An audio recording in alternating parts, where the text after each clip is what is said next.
किसी गरीब व्यक्ति ने ईश्वर से कहा कि हे प्रभु, सभी को सुख देने की क्षमता भले ही आपके हाथ में ना हो, लेकिन किसी को दुख ना पहुंचे ये तो आपके हाथ में ही है।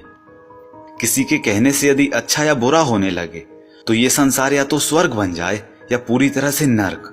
इसलिए ये ध्यान मत दीजिए कि कौन क्या कहता है, बस वो करिए जो अच्छा है और सच्चा है।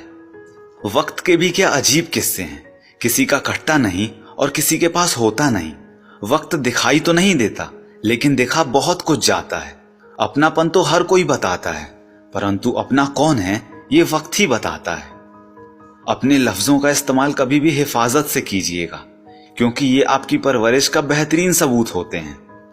एक अच्छा रिश्ता हमेशा हवा की तरह होना चाहिए, खामोश मगर आसपास।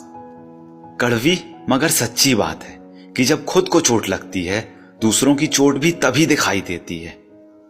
रिश्तों की खूबसूरती कुछ इस कदर है कि जैसे पत्थर तभी तक सलामत है जब तक वो पर्वत से जुड़ा है, पत्ता तभी तक सलामत है जब तक कि वो पेड़ से जुड़ा है, इंसान भी तभी तक सलामत है जब तक कि वो परिवार से जुड़ा है।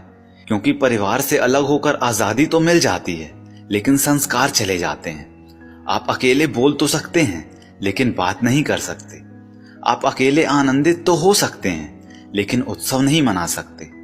अकेले आप मुस्कुरा भी सकते हैं, लेकिन हर्षोल्लास नहीं मना सकते। हम सब एक दूसरे के बिना कुछ भी नहीं हैं। यही रिश्तों की खूबसूरती है। करीब इतना रहिए कि सब रिश्तों में प्यार रहे, दूर भी इतना रहिए कि आने का इंतजार रहे।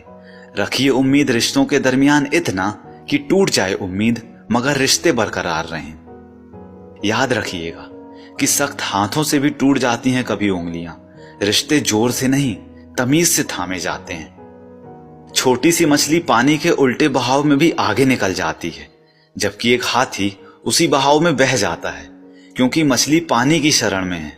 ऐसे ही जो प्रभु की शरण में है वो संसार सागर में तैर जाता है। ना किस्सों में और ना किस्तों में जिंदगी की खूबसूरती है रिश्तों में, इसलिए इन्हें बनाए रखें। जिंदगी एक अभिलाषा है, क्या गजब इसकी परिभाषा है। जिंदगी क्या है मत पूछिए, संवर गई तो तकदीर और बिखर गई तो तमाशा है। यदि आप सुख चाहते हैं तो रात में जागना नहीं, शांति चाहते हैं तो दिन में सोना नहीं, सम्मान चाहते हैं तो व्यर्थ बोलना नहीं, और प्यार चाहते हैं तो अपनों को कभी छोड़ना नहीं। जो पानी से नहाएगा वो सिर्फ लिबास बदल सकता है, लेकिन जो पसीने से नहाएगा वो इतिहास बदल सकता है। किसी व्यक्ति ने क्या खूबसूरत बात लिखी है कि क्रोध का मतलब है दूसरों की गलतियों की सजा स्वयं को देना। क्रोध हवा का वह झोंका है जो बुद्धि के दीपक को बुझा देता है। क्रोध समस्या का समाधान नहीं है, बल्कि क्रोध स्वयं एक बड़ी समस्या है।